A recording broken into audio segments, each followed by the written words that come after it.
Welcome to Bite at a Time Books Behind the Story, where we answer the questions you have about your favorite classic authors.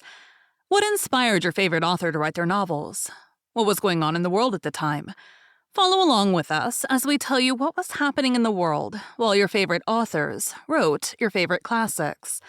My name is Bree Carlile, and I love to read, and wanted to share my passion with listeners like you. If you enjoy our show, be sure to follow our show so you get all the new episodes. You can catch us on all the social medias at Bite at a Time Books, or on our website, biteatatimebooksbehindthestory.com. If you would also like to hear a story by the author we're currently featuring, check out the Bite at a Time Books podcast wherever you listen to podcasts. Today we'll be talking about the childhood of Frances Hodgson Burnett. Frances Eliza Hodgson was born at 141 York Street in Cheetham, Manchester on 24 November 1849. She was the third of 5 children of Edwin Hodgson, an ironmonger from Doncaster in Yorkshire, and his wife Eliza Bond from a well-to-do Manchester family. Her father owned a business in Deansgate, selling ironmongery and brass goods. The family lived comfortably, employing a maid and a nursemaid. Frances had 2 older brothers and 2 younger sisters. In 1852, the family moved about a mile away to a newly built terrace opposite St. Luke's Church with greater access to outdoor space.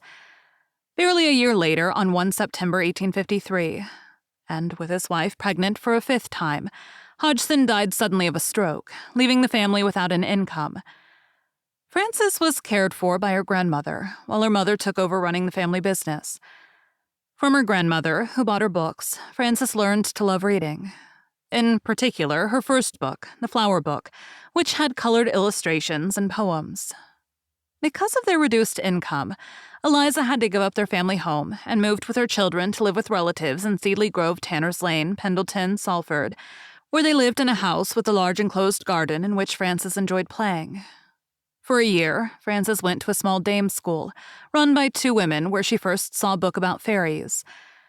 When her mother moved the family to Islington Square, Salford, Frances mourned the lack of flowers and gardens. Their new home was located in a gated square of faded gentility, adjacent to an area with severe overcrowding and poverty that defied description, according to Frederick Ingalls, who lived in Manchester at the time.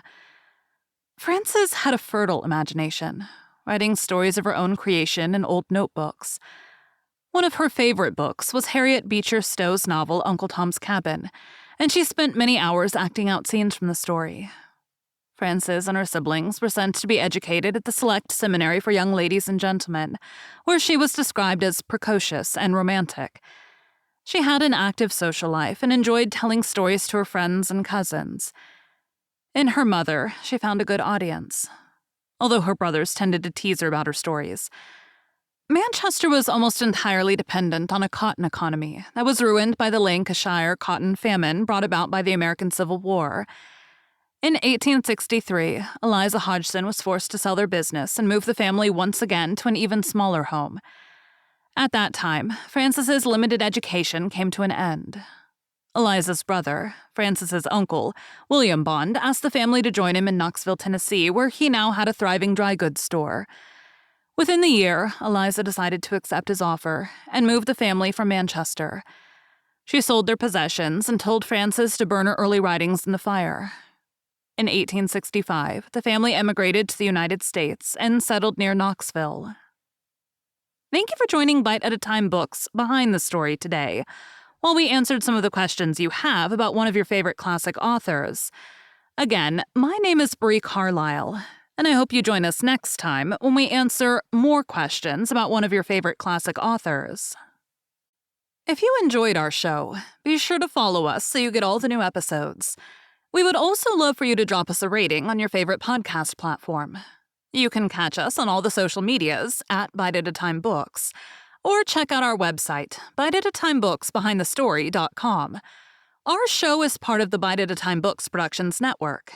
If you would also like to hear a story by the author we are currently featuring, check out the Bite at a Time Books podcast, wherever you listen to podcasts, or on biteatatimebooks.com.